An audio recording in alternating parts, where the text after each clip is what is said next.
David had always trusted Emily. Their marriage wasn't perfect, but whose was? They had their ups and downs, yet he never doubted her loyalty, until recently. She had started coming home late, blaming work deadlines. Her phone, once left carelessly on the kitchen counter, was now always face down, silenced. When he asked about her day, her answers were vague, filled with non-committal shrugs and quick subject changes. He told himself he was imagining things, that stress was making him paranoid. But the final straw came when he found the hotel receipt. It was in her purse, half tucked inside a folded bill. A reservation under her name, booked for the following night at an upscale hotel downtown.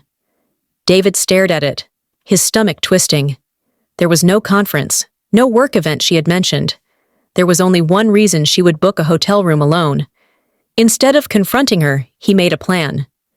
That night, he lay beside her in bed, pretending to be asleep while she texted under the covers. The soft glow of her screen reflected against the ceiling, confirming everything he feared. The next evening, she left home wearing a dress David hadn't seen before.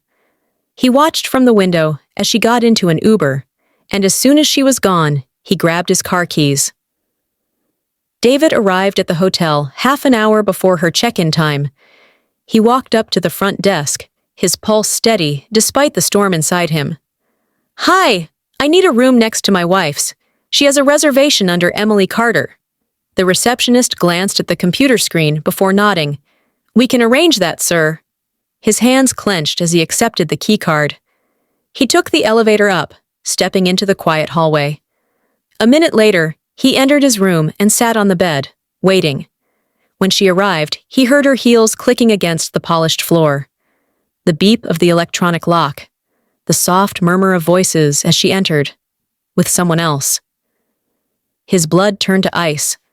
The voice was deep, male. He didn't recognize it.